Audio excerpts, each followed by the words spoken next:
Hello, listeners, and welcome to another episode of All in Our Business Podcast, the show where we discuss hot and controversial relationship topics while sharing our love journey along the way. It's your boy TC. And it's your girl Kiki. So thank you y'all for tuning in each and every week. We are back again for this week's episode. And before we get into it, I just want to give a shout out to Bethany. Thank you, Bethany, for always following us on social media and liking our posts. We truly appreciate the love and support. So thank you. Thank you. Keep doing what you do. Please do. Bethany is the best. And make sure to share it with a friend. Yeah. Tell a friend to tell a friend. Or an enemy. Maybe some enemies need to hear too. So share the podcast with them too. Absolutely. Thank you, listeners. And this week we have a topic that may raise your blood pressure some. I ain't gonna raise mine, but go ahead. Okay, we're gonna see. I should check the numbers now and check them at the end of this discussion. Right. That's very true. Anyway, we understand how important money is in a relationship, and as a result, this week we're gonna dive right into that. So we're gonna talk about all things money. All finances here this week. Oh, no, that probably will raise my pressure. My bad. I take that back. I figured it would. I take that back. You a numbers guy, so this one might raise my blood pressure. Yeah. Look at the market right now. See how you go. Oh, they're mad right now with the market. So yeah, nah, just gonna let me go ahead and get some blood pressure pills or something right now. So before we get started, the topic this week is going to be: in a marriage, do you agree with a joint bank account or individual bank account? Okay. All right. Well, let me hit the scripture before we get into it, baby. Okay. 2 Kings 22:7 is the scripture. But they need not account for the money entrusted to them because they are honest in their dealings. What does that mean? That means that there's no need to worry about the money. Just listen, baby. No need to worry about the money. Some people are with people where they got to check behind them because they don't know what they're doing with the money. Mm-hmm. The scripture is saying y'all are partners, y'all trusting each other. Mm-hmm.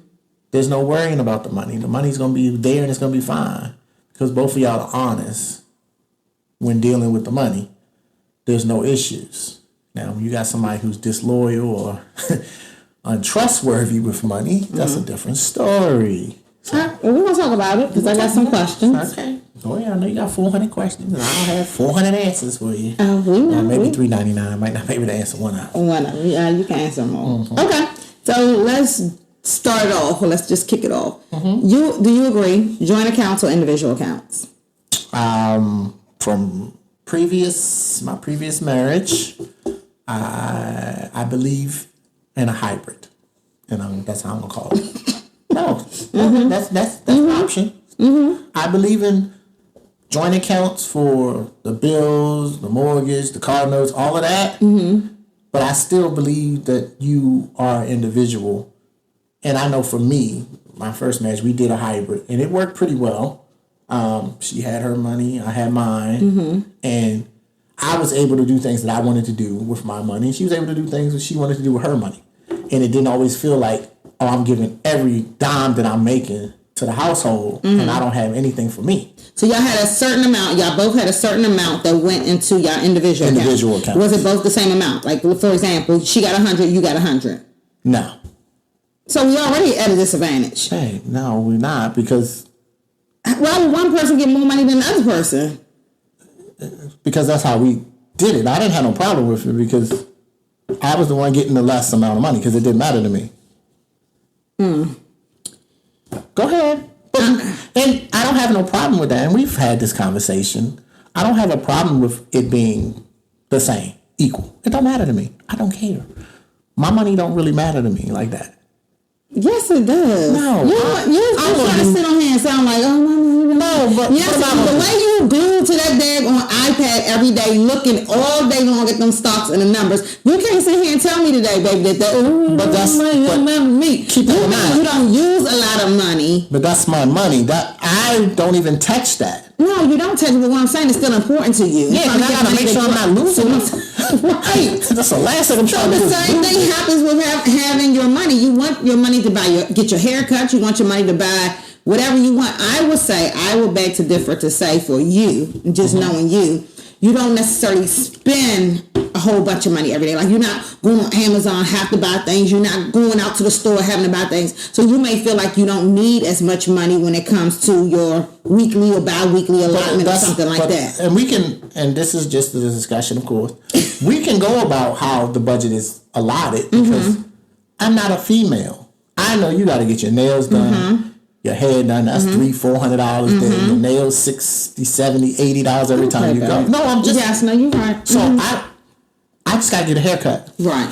But that's $30 every 2 weeks. That's you. But there are some men that may want tennis shoes, they may want clothes, so that's what I'm saying. You are a little different because you don't necessarily spend money like that. Right, but that's what I'm saying. And this is me. That's what I'm saying. I'd rather you as the female get more money because you have more things that you need to allot. I feel like we both should get the same amount of money. It's not about what I need to allot for. That's fine. You may find out if you have I'll just spend it on you. Oh, thank you, baby. You should just say anything for these listeners. I'll just spend it on you, baby. Oh, boy. Okay. So, it's just, man, it's crazy. So, for me, I would say previously, I've tried all methods. Not all methods. We tried. Was any successful? None were successful. Damn. We tried individual bank accounts. The joint bank accounts. Joint bank accounts. The hybrid method. The opposite of hybrid. No accounts. Everything, huh? None of that joint work. None of it. I understand, baby. I understand. Next time around, I will say that there's been lessons learned. No, I do think some takeaways, though, definitely in responding would be to make sure the topics that we want to talk about today. So I'm not going to go into them right now, but we'll get into are very important because I've seen a lot of those issues previously in my previous relationship, and that caused some of the reasons and issues that none of these methods did work. But ultimately, I do want to say, before we even go into the conversation, that there should be a clear and very clear communication on what is being done and how it's being done. Yes, and the expectation. What is expected in here. the guidelines. Absolutely. So that's what I'm going to say. The premise of everything is to make sure that you first sit your partner down and say, hey, this is what we want to do. And y'all both have that open dialogue, that open exchange on how you want to handle things. Well, that's the first thing. Communication and accountability. And accountability is huge. And it's very, extremely exactly. huge. And what I will also say is that if there's one person that's not necessarily good with money management or money or finances, that person, I'm not saying that person shouldn't have say into some of the decisions, but that person may not need as much access to the funds hold on, let me finish. Go ahead. If they are not able to, if they're not financially able to adhere to the budget. And that's, so if you have problems with spending money and things like that, you may want to tell your spouse, hey, listen, that bill account, I don't want any access to it. I see every month we sit down and we go over the finances for it, and that's fine, but I don't even want to go touching it. And like you said, the second part of that was accountability. You have to be accountable to say, I know I'm not good with money. I don't want to take away this money. We can't afford that. So because of that, I need to make sure I don't even get access to that. And that's why I think a hybrid is probably the best option, because they don't feel like, I don't never see my money ever. I'm just working every day and I never see my money. Yeah, definitely. And then that can cause some kind of resentment in the relationship, because now she always got access. She always can just go do whatever with money, and I don't have none.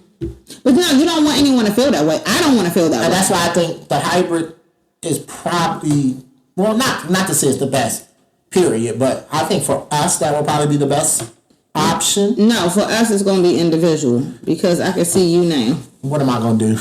You just said you don't spend nothing. No, you don't spend anything. So what am I doing? When it comes to food and eating out and stuff like that, you do want to spend it. No, I'm just teasing you. For us, hybrid, I think will be best. Definitely, because we'll have one account solely for the household bills and everything else, and then the other account will be our own. And for me, this is what, and I used to do this with my late wife. I always wanted to, get gifts and do little things, and I didn't want her to see that I got something if we have the joint account. Right. So my little spending money, of course, other than my haircut, at the time I might have been playing golf or something, but other than that, I had no money. I didn't need the money for anything, so I just kind of let it sit there most of the time. Right. And accumulate. No, I think it's just important. Like for me, I'm just very structured when it comes to the bills. So I would rather have one account that I know we budgeted out for this month. This is the end result that we'll have. And these are all, the bills that are going to come out. We're not going to have reoccurring debits, or not even reoccurring, but arbitrary debits coming out for haircuts and all this other kind of stuff, because you have to manage that together. And I think, just getting to know you and how you run your household at the moment, I love the way you kind of put your stuff on auto pay. So I've kind of started to try to adopt that. With certain things I put on auto pay, like my cell phone's now on auto pay. I don't even pay no attention to it. Right. Yeah. The phone bill. So I don't even look at that no more. Where before, I'm literally every month got to go through and I need to pay this, and this. Right. And that's made it a lot easier. Yeah, definitely. I just found that to be so tedious. And our days are just so busy and everything else. Like, I didn't want to be sitting by the bank account every single day trying to balance it. Figure out what is this and what is that? And I just rather at the beginning, every month it's just on an auto. You know when the money's coming in, you know when the money's coming out, and it's the same thing. Now, I will say, you had to adjust that. Yeah, you heard me screaming at some people because I would get like one time it was Comcast bill and the bill was supposed to be $125 or something, and it was like $3 something. Like, what's going on here? Right. Those bills should be a fixed amount, not a variable amount. Right. So car insurance and stuff like that, car notes, all of those, that those are fixed amounts. So I have no problem with those being on auto pay. But again, the most important thing is kind of the first topic that you touched on. Communication and accountability. Sitting down, having that open communication, an open conversation with your partner on what to do. Some people I've heard have been married for years and individual bank accounts work for them. And that's fine. And that's perfectly fine. So I'm not here to say what works for you, what shouldn't work, whatever works for you works for you. This is what should work for you. Communication and accountability. Period. Yeah. Sitting down and talking about, look, I'm this, you're that. And we know exactly how we're going to do this. Because if you don't, and if one person think they're doing something and they're not doing it the way you expect them to do, neither one of y'all had this conversation, now y'all are having an argument about it. And I think that's another thing I was going to say about the individual bank accounts. To me, when I tried it previously, it was like my spouse was saying, or my ex-spouse was saying, you make more, you should pay more. And I'm like, you got the ability to make more, so go out there and make more too. So you can pay just as much. So I was like, we need to have a conversation on, just because I make more, should I really have to pay more and you pay less because you make less? Right. And then that means, like, that's not fair to me, because what if I want to be able to save my money? Right. If you know that the mortgage is $1,000, each person should probably put in $500. So I will ultimately also say that make sure there's a partnership. That's important. That is extremely y'all are not, important. Unless you are roommates and that works for y'all, that style work for you. But when you're married, you should be partners. In a partnership, you should be open to sharing. You should be open to being on the same accord. You should be open to making sure y'all are transparent and you have trust in your relationship to talk about these things. No, for sure. Yeah, for sure. And to sit down with your partner, not somebody that's trying to take advantage of you. Oh, because you make more, I want you to pay all the bills. Right. Wait now. And I've seen couples who they live off of one income and they invest the rest. And I think that's good. But as long as you talk about it, that's what you do, that's fine. I don't see no problem with that. And I heard even in a rebuttal when I was talking to my ex about that problem when we were discussing it, he was like, men do it all the time. Men make more money and they got to take care of all the household bills. I said, listen, I don't know what goes on in other people's households. Well, you're not the man, so let's just start there. That part too. You are the woman. But I just don't think, to me, it just didn't feel right. If we're in the same house and we're sharing the home, we share the expenses of it. So all of our checking going here minus, baby, if you want $500 this pay, I want $500 this pay. That's a good amount to start it, or whatever the amount is. And then all of the rest, we feel like we're equally contributing to the household. We always know somebody's going to make more than somebody else because nobody got the exact same salary. Right. Even if it's more $1 more. Right. You know what I'm saying? It is just what it is. You got to put $1 more than I do. So you can't be selfish in it, but you also can't be expecting your partner to give more than what you're giving as well. But then I look at it this way. If you look at we're married, we're partners, we're in this together. Yeah. I don't look at it as your money, my money. Right. It's our money. Yeah. We're putting it in together. And I'm not saying that because I want to take your money or whatever. Right. I don't even know at this current moment how much you make. You probably don't know how much I make. Right. And it doesn't matter. Right, when right. we go out, and we're still just in the dating phase. We go out. It doesn't matter who pays for dinner. I'll pay for it one time. You'll pay for the next time. Absolutely. Or if we're going somewhere, you go, I'll get the gas, you get the snacks. It doesn't matter. Yeah. No, And that's what the problem is. A lot of people are looking at it and thinking of the money and thinking of it just as theirs. Yeah. But I don't know if you can operate in a marriage, babe, like that. That's what I'm saying. What you mean? You can't operate in a marriage like, oh my God, this is my money. Like, no, you can't, because you're in so a that's what I'm marriage. saying. To me, when I felt like individual accounts just didn't work, because you always felt that friction with each other. Like if I'm thinking, okay, I got this $1,500 saved to next pay period, and he comes saying, hey, let's go out to dinner. I'm sure on this, so whatever. Or I want to go out, and it's like, okay, when we go out, hold on, are you paying from your account? Right. Because I'm trying to hold on to this $1,500. Maybe I got something to do. Maybe I don't. So that's what I'm saying. Like, you really got to have a clear communication, clear conversation with your partner to really know. I think also trust and transparency is important. Yeah, definitely. Because joint accounts can build trust and transparency between partners. But it can also reduce the financial anonymity. Absolutely. Oh yeah, definitely. So you have to be able to trust that person. Yeah. I can't walk around and I set aside $1,000 because I wanted to get something special for you or special for me, and then you come and just take it and don't say nothing. Right. You know, right. I was short. I needed to get my nails done. I had to get my car, get my brakes done on my car. I didn't have the money for it, so I just took it. Where's the trust in that? Right. Now, we in this together. If you said, babe, look, I'm short. Yeah, my car went out, something. Because I'm not thinking about it like, I'm never thinking about it like, oh, we're just roommates and we're just cohabitating and we're just going to sit here and pay bills separately. No, I'm fine with helping.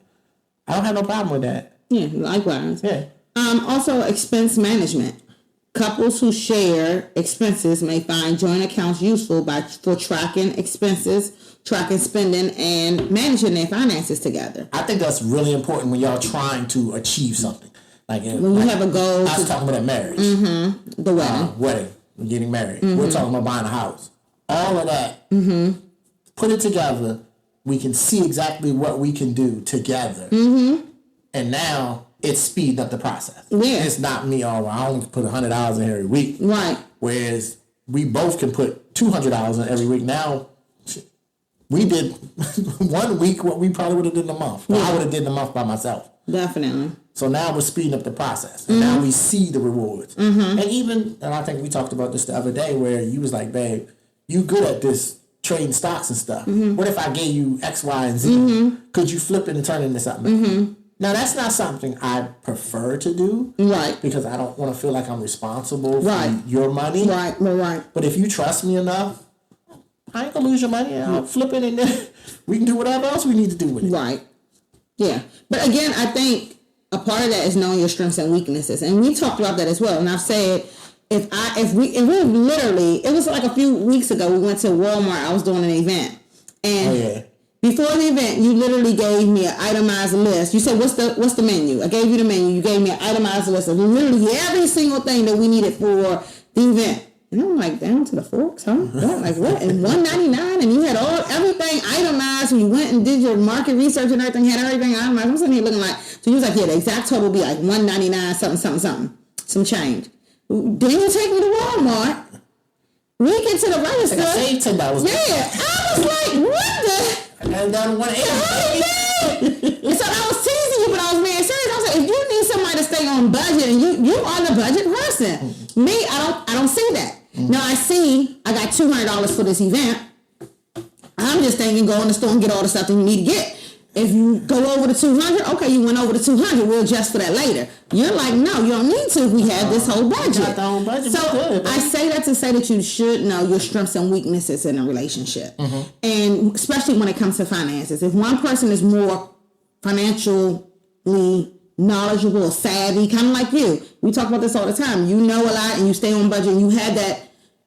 What is the word I want to call? Discipline. That financial discipline. So we would need that in our relationship. I'm a little bit more loosey goosey, and Oh, what? Yes, in that realm, I am loosey look goosey. at you. I'm more of a TC when it comes to that. It's just free flowing. Free flowing. We just gonna go to the store and just buy stuff that we ain't planning to buy today. There we go. We got to, because we need pots and pans and everything from TJ Maxx and Marshall. That's what we came in here for, baby. You like, and you literally, and it's so funny because you literally have gone to the store and you're like, we just came to get one thing, babe. Don't forget, we just getting this one thing. And I'm like, no, we not. Right. We in Marshalls. How you do? Walk around. Exactly. And then you do the same thing with Sam's. You literally have the aisles.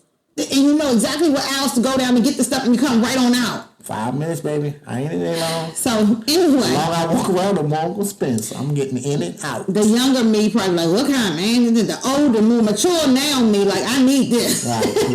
In my life. So, yeah. All right, so what are some benefits of a joint account?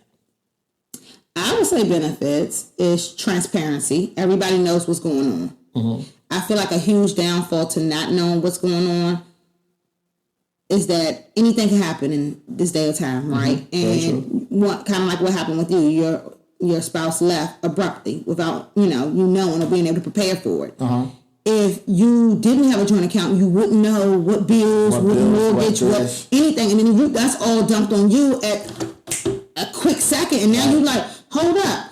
I don't got this. Right. I never knew that this is how much she was paying. Mm-hmm. She was always taking care of the mortgage or taking care of the car note. What? Another $900 for a car note? I don't have that. Right. So the transparency is needed for, and I think that's important and that's one of the pros to making sure that you have a joint account.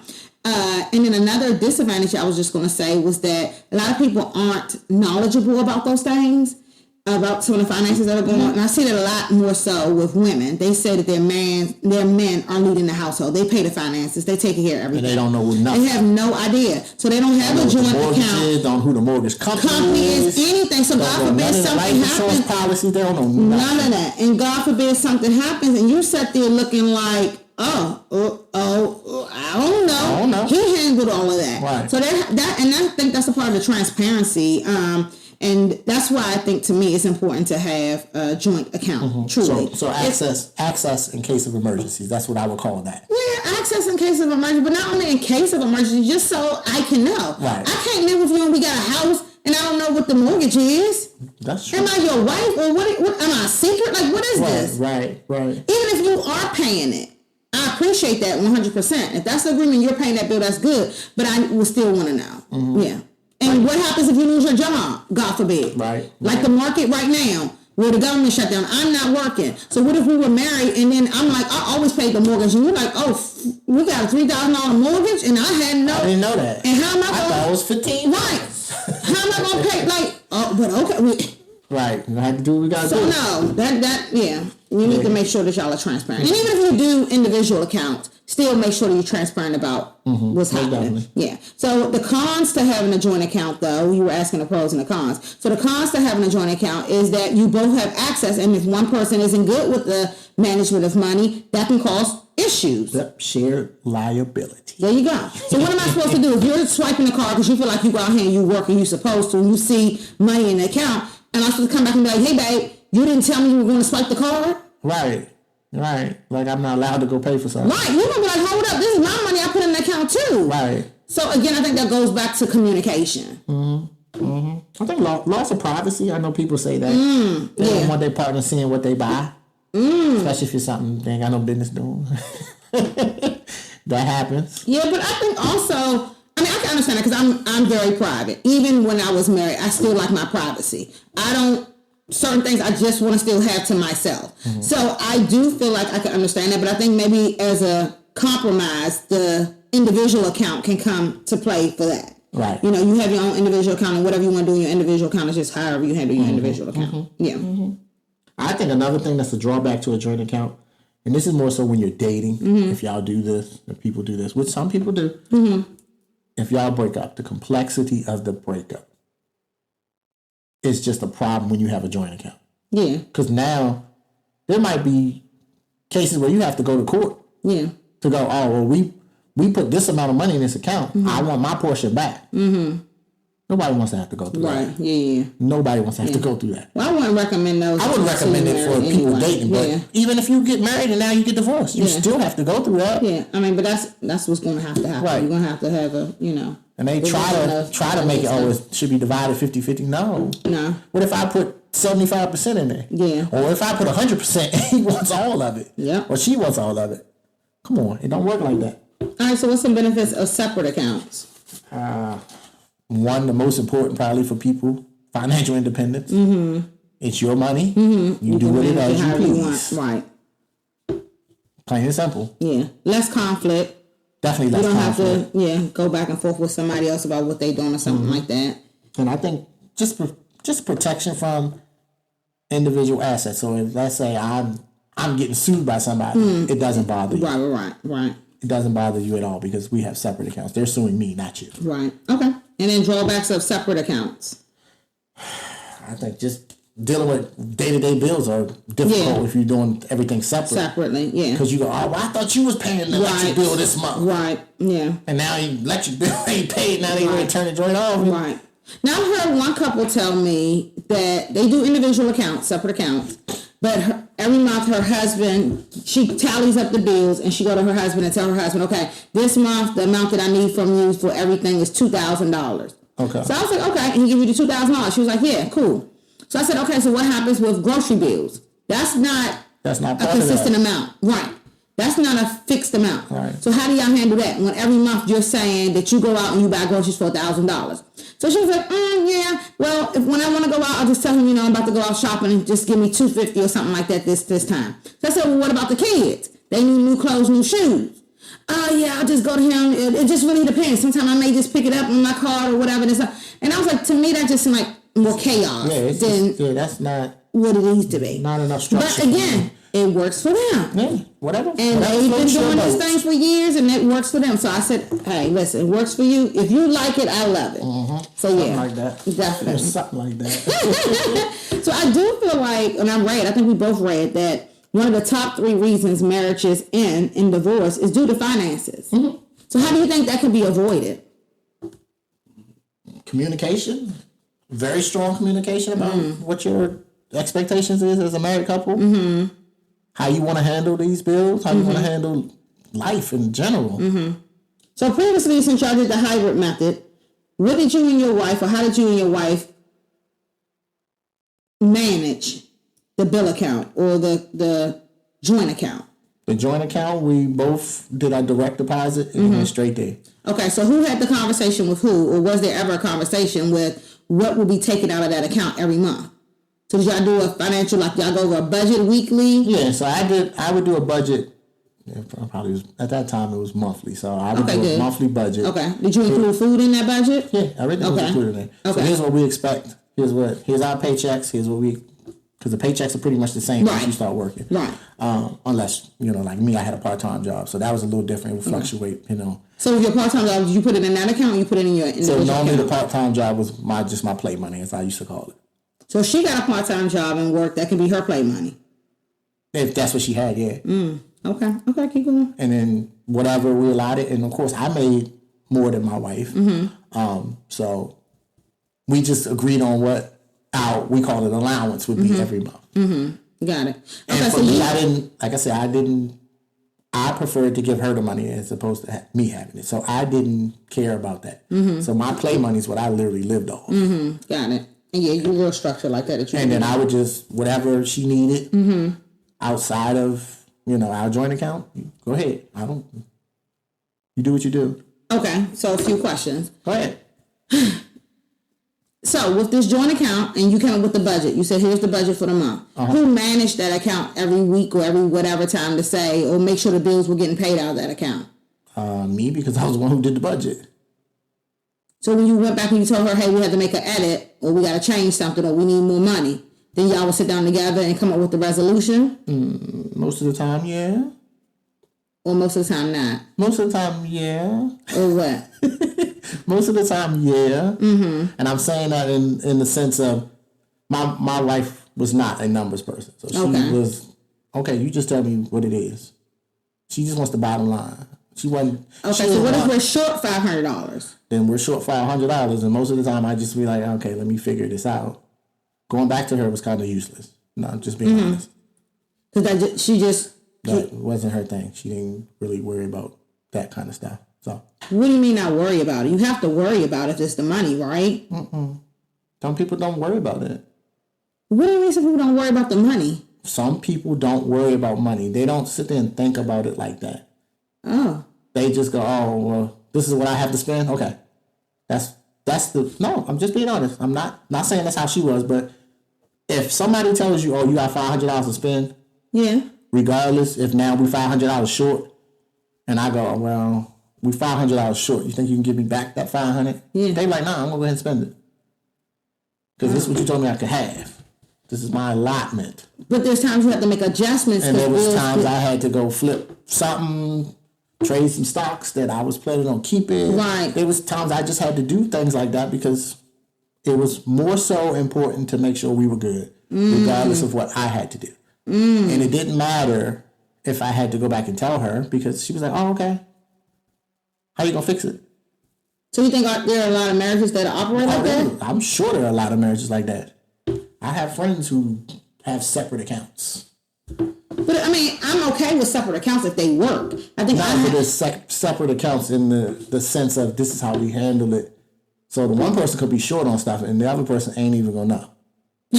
No, I'm just being honest. And we married. No, we ain't married. We ain't married yet. That's not what's gonna happen. How is that a partnership? If you're drowning and I'm up here swimming, I'm just having a great time. I'm out here being, who is it? The best swimmer out here. And you just in there sinking to the bottom. Now, I'm not going to put your business out there, but let me ask you this question. How many times were you drowning and the other person? A lot of times, that's what I'm saying. It's not fair. Okay. That should not be the case. It should never be the case.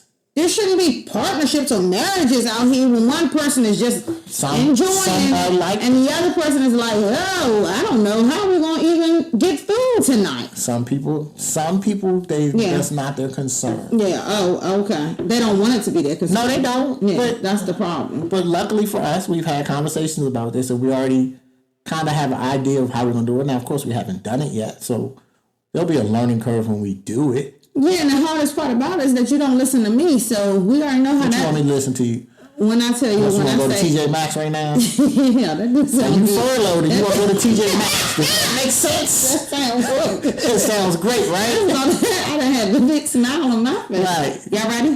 See what I mean? Exactly. That's what I'm saying. I was just going to look at stuff for Christmas, No, baby. you're not. You're going to come out with a cart full of stuff. Oh, this will look good right here. I liked it. Y'all go ahead and get it. That's where the partnership comes in. That's where the accountability comes in. Mm-hmm. Now, I'm not saying, and I say this, I'm not saying I don't need you. I don't need to be your daddy, and you don't need to be my mama. But there are times when you have to. You may have to put your foot down. Yeah, you have to put your foot down. So let me ask you, what happens when you're on budget with the joint account to pay these things, and the person comes over and the joint account taking money out of the joint account, and now you can't pay those things? That's a problem. And I'm a strong component of it. If we're going to do this, we're going to do it the right way. Right. So if we saying joint, and this is the rule, if the joint account is off limits, except for in case of emergency, in case of emergency, both of us has to sign off on it. Not just one person just going there, oh, well, I had an emergency, I had to go. No, both of us need to sign off. Right. But that sounds good, babe, but that don't happen all the time. No, I'm not saying it does, but there's a better chance of it happening if you had a conversation about it and you both are understanding. The joint account is off limits. Right, but what happens when you start pay bills with that? That's true. But what happens when the first emergency comes about and you're like, okay, I gotta tap into that, and we're like, okay, yeah, go ahead. Then the next one comes and you're like, oh, that's just the easy way for me to just handle it.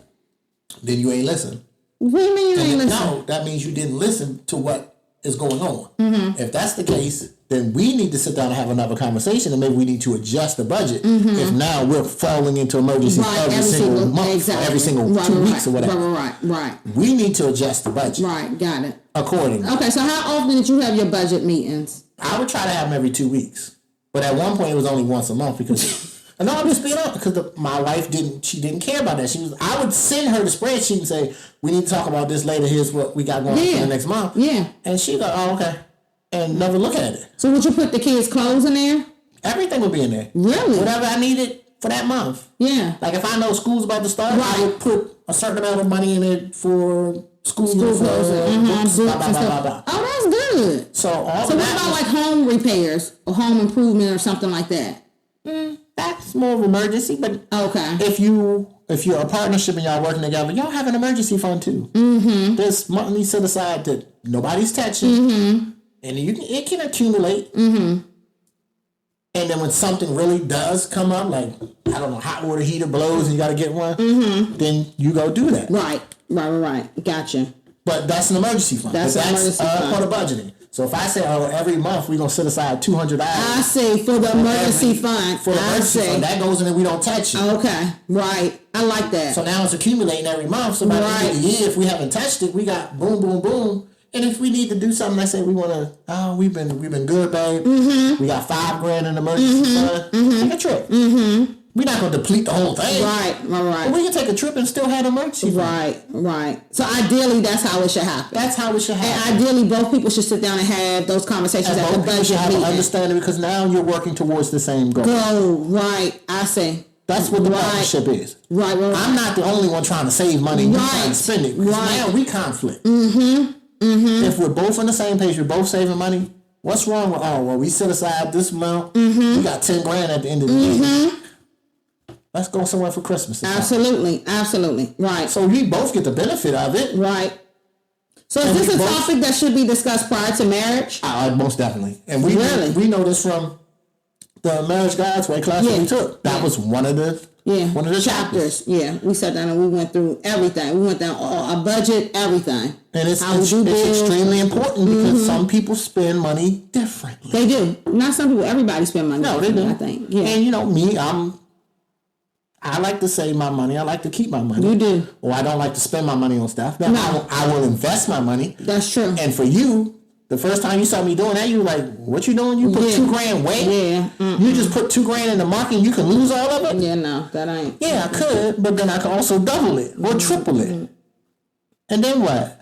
That'll be a blessing. But if you lose it, then you need to find a place to live. Yeah. So. Because of that. Gotcha. I'm just teasing. Yeah, but no, you're right. These things should be discussed prior to marriage. You also want to have a clear expectation of the roles. Mm-hmm. Even if you create the budget, it's important for us both to sit down and go through the budget, go over the budget. I never want to feel like I'm the single point of failure. Absolutely. And I never want to feel like that responsibility should solely be on you, because it should not. It shouldn't. We are a partner. We are partners. Partnerships. Yeah, we are in a partnership. And if you see, okay, man. Yes. Something seems a little off. Yeah. Is everything okay? Because it looks like the budget. It looks like the money is going out a little bit faster in the joint account than it normally would. Yeah. And then maybe I messed up. Maybe I go, And I think also when you do that, what happened? I'm sorry to cut you off. Go ahead. And if you recall, remember at one point in time I made a mortgage payment. Oh yeah, 3 times. And they took it out. They doubled it. Yeah, they did. They doubled my mortgage payment. And it took like 2 months to get it back to me. Right.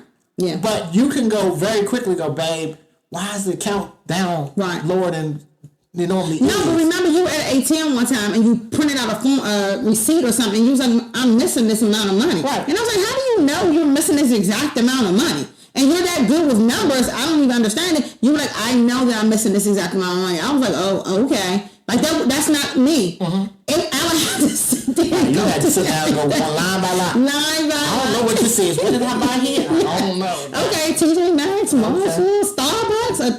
But no, if I see something that's off, I can see it because I'm a numbers person. I just see numbers. Yeah. So I think that's the benefit, and it's most important that we sit down and we have those conversations when it comes to the budget, so that neither person can feel like not only the sole point of failure, but also I can feel like, you know what, I have a say in this budget where my money is going. Right. I want your input. Exactly. I love your input. It shouldn't be that I'm contributing to the household. Yeah, I'm contributing. Even you contributing to the household, and it's like, dang, no, I don't even see. We just paying this bill. Paying bills. Yeah, you want to know. Okay, we're working towards this, or this is where the money is going, or every month we get to do this, or whatever the case may be. Mm-hmm. So yeah, definitely. Mm-hmm. Okay, so if one person isn't adhering to the budget and is bad with money, how do you not necessarily check that person, but how does that conversation go? And what control mechanisms can you put in place? It's a courageous conversation, first of all. Oh, wow. Because, and as we just mentioned several times, that person feels like their money is their money. Right. Has your wife ever had to have that conversation with you? I mean, sometimes she would. Really? She was like, well, I only get X, Y, and Z as my allowance. Babe, if you want more, ain't no problem. I don't have, that's the beauty of it. I've never had a problem with money, giving it away. I don't have a problem with that. If you want more money, we just got to allot it accordingly. But what if we don't have enough to give? Then that's a conversation. But we can't just assume you're supposed to get more. Right, that's what I'm saying, with your ex-husband, he just assumed because you made more, he should keep more of his money. Right, yeah. What kind of sense is that? Yeah. We're in this together. Yeah, we're in this together. Yeah. And as a man, okay, next point. What? I was going to say you want to be the provider. Yeah. You looked at me like, Well, I got somewhere to go, but not there. We know. But, yeah. So you really can't really take that for what it's worth when it comes to that. You know what you have. You know what you got. Yeah. As long as you both are on the same page, you both have an understanding. Here's what you get. Here's what I get. Here's what goes into the joint account. So are couples afraid to talk about finances? A lot of them are. Wow. Why? Some, and I hate to say it like this, some men are, what? I want to call it, they're embarrassed because their woman makes more than them. They are what? I didn't stutter. They're embarrassed because their woman makes more than them. A lot of men, keep in mind, traditional men think like that. I'm the breadwinner, ... Okay. If they were raised or grew up in that, they have that philosophy. Mentality. Wow. And there's a lot of men who, and I hate to say this for y'all women, there are a lot of women who will throw that in his face because they're like, I make more money than you. You ain't gonna tell me what to do. And we've seen this firsthand. Oh, I'm the breadwinner in here. Yeah. You go make my dinner. You go do what I tell you to do. Oh, Father. No. Hold up now. Wait a minute. Yeah, that's problematic. That's very problematic. And a lot of women, we've seen it. A lot of women will degrade a man and on that level because they do make so much more, make more money than. And also I've seen, on the contrary, men do the same thing. Right. I'm the head in here. I'm making him. I can come in the house and just throw my clothes. You're supposed to pick them up. You're a housewife. You're just supposed to stay at home and take after me. And you can't talk to me. We don't have those conversations. I handle everything in here. And there are many households where they're run like that. They are ran exactly like that. And the man take care of everything, and the woman just supposed to sit back and not say anything. And if that works for you, that's fine. But I'm just saying, if something happened, what was the movie that we just watched? Was it Ruth and Boaz? And the wife was unaware of her husband. Right, because he did everything, and then when he died, he owed a bunch of people money or something. And she had no idea. She had to move out her home to an older home. Yeah. So you have to be very, very, very careful of that. Right. That's why they were living in this big old mansion. A beautiful home. You know, that was taken. The cars, the house. Yeah. And imagine you grieving for losing your soulmate, your husband, and then on top of that, going back to nothing. Going back, yeah. So you just got to be cautious of that. It's definitely important to know your finances, your partner's finances. It's important to know how you're going to handle it. It's important to discuss how you're going to handle it. It's important to have clear and concise expectations of how we're going to do this when we're married. Absolutely. And we've had those conversations. We kind of have, like I said, an idea of what we want to do, but we still have not explored it. Right. We could get in and start doing a hybrid and go, well, this ain't going to work. Exactly. And it's fine to be okay to adjust. Okay. Exactly, yeah. Well, let's do this then. Let's try this. Yeah. Because the ultimate goal is for both of us to be happy and at peace with what we're doing in this marriage. Yeah. And financially stable. Period. Or healthy. Yeah, absolutely. So let me ask, your partners have secret credit cards? Or let's say, for example, I'm out at TJ Maxx and the lady said, "Ma'am, you've been approved for a new credit card for 20 G's." And I'm like, "Oh my God." And I just go ahead and get the credit card. And I'm just do I need to come home and tell you that? Should that be a conversation we had before getting the credit card? And I'm just saying this because how do you see that? I experienced this. You experienced what, baby? No, a secret credit card. So when my wife passed, probably about, maybe 3 months, 4 months later, a credit card came to the house, a renewed credit card. A renewed? Yeah, you know how you like the expiration date expired. So a new card comes here. Okay. I had no knowledge of it at all. So you did know all her bills. I was the one who handled all the. I see. So you would pay the bills too. So you not only created the budget, but you would pay the bills as well. I would pay the bills too. Oh wow. So this credit card, I have no clue. So you never pay any of the bills? No, I paid all the bills. Oh really? Yes, baby. Oh, okay. Go ahead. Kind of still doing it now, but Well, I mean, obviously now. Jelani could pay him. Jelani He paid those bills. He do. No, but so a credit card came here, and I was like, okay, what's up with this? So I called the credit card company, and it was like, oh yeah, this card, it's been open for a while, but it's never been used. But I had no knowledge of it at all. Right. So I'm thinking somebody didn't, fraud or whatever. They're like, no, this card's been open for years. Right. But she's never used it. It's just been kind of just sitting here dormant. Right. But I had no knowledge of it. So that really shook me because I'm like, I thought we knew everything. Everything. I can understand that. So you would kind of relate that back to trust. You feel dishonesty in a relationship if a person has secret credit cards. I think so. Okay. It's similar to what we said. If we're working together as partners and we're doing this together and we have that emergency fund or whatever, that's fine. If you want to go get a credit card, that's fine. But guess what? That's another expense. Here we go. No, seriously. Yeah. So let's say, for example, we give each other, we both have $500 allotted every pay period to do whatever we want to with it. If you want to pay for a credit card out of that, that's fine. Just when you look at my face because you're like, I'm not trying to pay no credit card bill with that. That's no. Why wouldn't that come out the budget account? Because you got a secret credit card. You understand? I'm not paying for a secret credit card when you didn't come to me and say, hey, babe, I opened this card. It's X, Y, and Z every month. Can you add this to the budget? That didn't come out. You just kept it a secret and kept, and I'm going to say, kept paying for it with your own little side money. So now something happens, and similar to my situation, I'm sitting there like, where'd this credit card come from? Okay, so then that goes back to my initial question. Do I need to have that conversation prior? Do we need to have that conversation prior to it with the credit cards? I know stuff like a car, stuff like that. We should already have that conversation before we even go to the car lot. But I'm just saying, like a credit card. If I know that it's our big anniversary coming up, I really want to take you somewhere or something, I want to get this credit card and put all the expenses on there, surprise you with it, and do that. Do I need to say, hey, babe, I'm about to do something. I see where you're going. I can understand that. If you want to do it, that's fine. Go ahead and do it because it's a secret. Yes. But the moment that secret is revealed, yes, I need to come to you and tell you. This is how I budget. This is how I pay for this expense. Can you please add it to the budget now?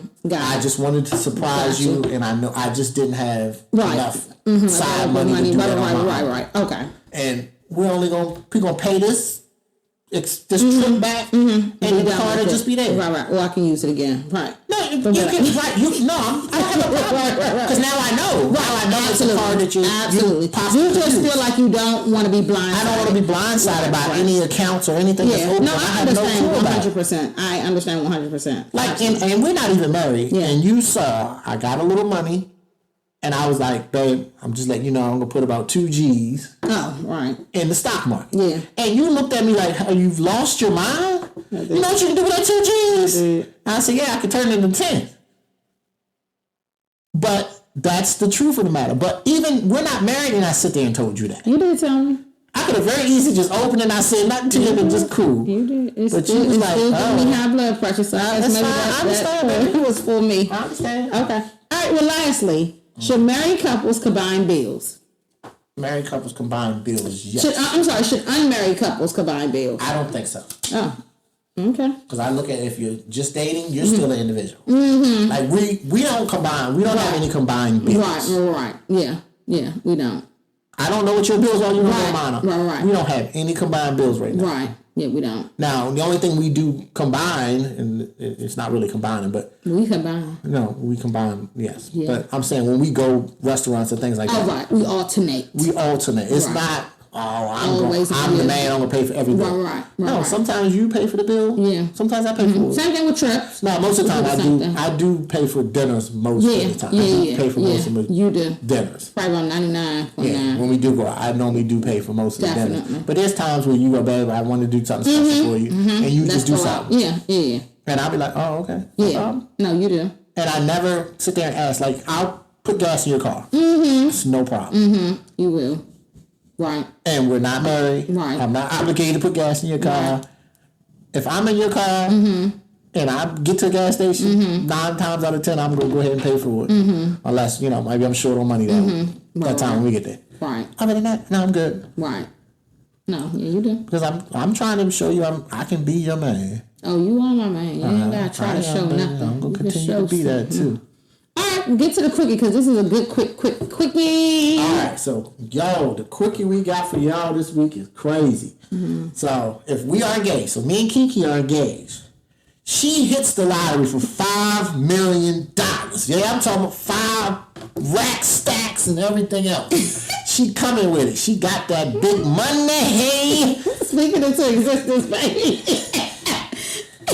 Is that her money or is that our money? Woo. When we just engaged, we ain't married yet. Do we put that money into a joint account or do she keep all that blicky for herself? How would you respond to that, baby? My money, my account. I know. You know. I got $5 million. I get like 10. You want 10,000? I get like 10,000. $10. Oh, damn. I only get 10 grand. Damn. No, I think. Let me answer this. So as a man. Yeah. As a man. I already know. No, as a man who loves you. Yeah. It can go right into the joint account because that's our dream house, your dream car. You can't speak for the $5 million I just won, baby. No, I said if I won. Oh yeah, you. She was on there with foot, yeah, right? you won. You give me $7 million. You ain't even got it. I don't know. I don't have 7. I only won 5, babe. I give you like 2.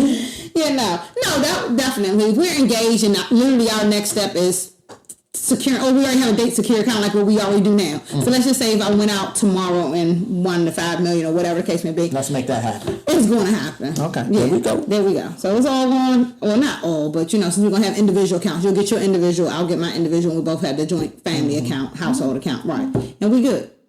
Okay, all right. So let me know what y'all think about that quickie, y'all. Y'all just engaged, y'all. Even if y'all married and one of y'all win $5 million, is the other one getting that money in their joint account or not? Or not. And then also, just tell us, do y'all do or have you done joint accounts or have you done individual accounts, and what has been most effective for you? We'd love to hear some feedback from these married couples, been married 30, 40, 50, 60 years. Let us know how y'all handle money, how y'all handle the finances. Let us know, because we need the advice. We about to get married, y'all. About to get married. So we need to know what y'all do. She's my wifey. Oh, sorry. Okay. For lifey. Hey. Okay. All right, y'all. No. We good. Thank you all for another episode. We hope y'all enjoyed this one. We got another one for you next week. Where did this one come from? Do you remember who sent this one in? No, we came up with this. We came up with this one? Yeah, we were driving from Latrobe and we were talking about religion. Yeah. So the topic for next week is, can you marry someone who has opposing political or religious views? I could probably get over the political. I just can't do the religion. And see, I think I'm the opposite. You can get over the religion, can't do the political? Yeah. Wow. Yeah.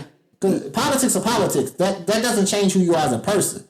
But if you Muslim or you Hindu or you Jehovah Witness. My ex-husband is a Jehovah Witness. This is different. So it's a big difference. It's different, but I think you can make it work if you both work towards it. I don't know about, and maybe I feel that way right now. Even culturally, it's so much different. Culturally, it's completely different. So yeah, I don't know. All right, but we'll see. We will have a serious conversation about that next week. So tune in, and as we say, peace.